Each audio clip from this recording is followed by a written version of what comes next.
as far as the sonic hammer goes, it comes with the standard hard rubber top, but they also offer the cork and felt attachments that just kind of stick on. You peel off the back and stick it on there, and then you can get the different sound sources, but still have the advantage of the sonic hammer that can adjust forward and backwards. And let's see, what did I have not covered yet? Most of the parts, that various screws and so forth, you can always pick up spare ones at Orchard Supply Hardware or other places, because they seem to use a standard thread size. So, like on the bottom, if for some reason one of these screws stripped out, I can just go there and then pick up, the right size, which is a 10/32 by 3/8, and that'll hold the base plate again. If for some reason I lost those screws or they came undone. But one thing I didn't mention on the A and the X shortboards is they do offer 2 positions for the heel plate. So kind of like the Pearl power shifter pedals. Right now this is in the farther spot, but I can take out the 2 screws and slide it forward, so then I'd have it in the heavier position. And regarding setting up the pedals on practice pads, right here we have the Pearl practice pad, and what I had mentioned before is the front of the Axis pedal is actually wider than the front of the Pearl practice pad. You can kind of see here when let me get it in closer. See how it doesn't really fit inside it, so you can place it right here, and then when you mount it on, depending on the size of your beater, your beater might not hit the head until it's past the 90-degree spot. So you'll actually be pushing farther down than you actually would on a real drum set. So what I did is I just I improvised and added a couple bumpers onto the bottom, so it's jacked up in the front some. So when I put on the Axis pedal, no matter what size mallet, I'm still going to hit the beater. When it would normally hit on a real drum. Now the Gibraltar is a little bit different because it is wider at the bottom. Let me zoom in there.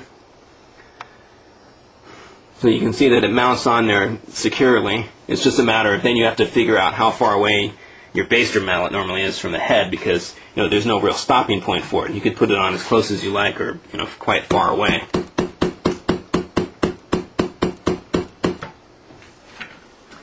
And the Velcro on the bottom of the pedal keeps it in place very well. Like for instance here, you can hear it. Once it's on there, it's an effort to actually remove the pedal from a carpet. So this is very handy.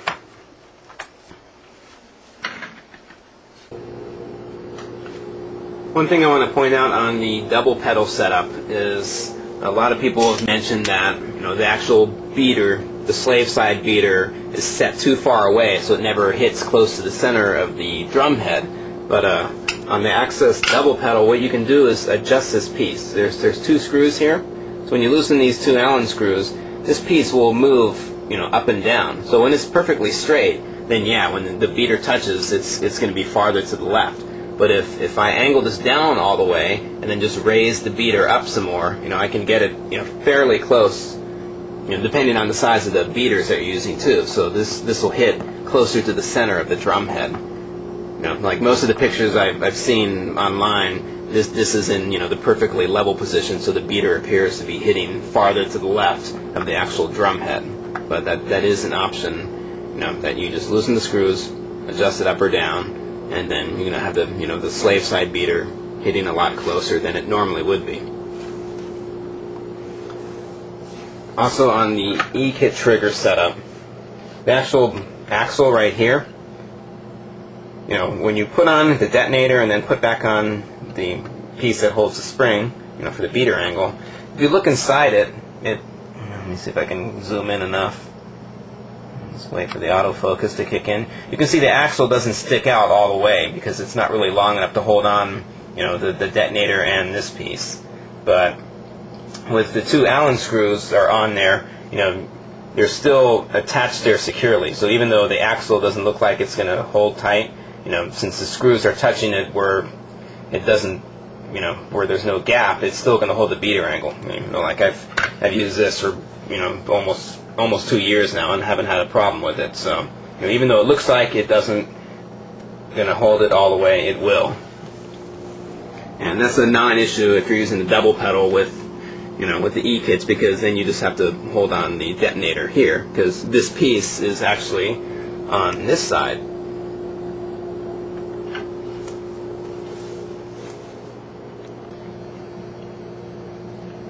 One more thing I wanted to mention about the spring tension is, depending on the access pedal that you buy, if you buy an older one, a used one, the piece right here that actually holds the spring tension, holds it, is higher up on the plate. I don't know if you can see that from here. So that aluminum piece there is higher up than it is on the newer design, where it's lower. So since it's lower, obviously when you set the spring tension to the highest, the spring is going to be stretched farther, so it's a higher tension. So that's why I've just got this aftermarket super heavy duty spring here. Since I can't get it as tight as this one by default, I just got a bigger spring to compensate. So that's another thing to keep in mind if you're buying used pedals, is and you like high spring tension, is kind of note where this is compared to newer ones. Usually you can tell, like the really older Axis pedals, it's not going to be a round bumper at the front. It's going to be square or rectangular shaped. And then at the back of the footboards, I think there's like a little cutout here. If you look on auction sites and stuff, you can tell an older series Axis pedal based on how it looks down here at the bottom, and then the actual rubber bumpers at the front. They won't be circle, they'll be rectangular.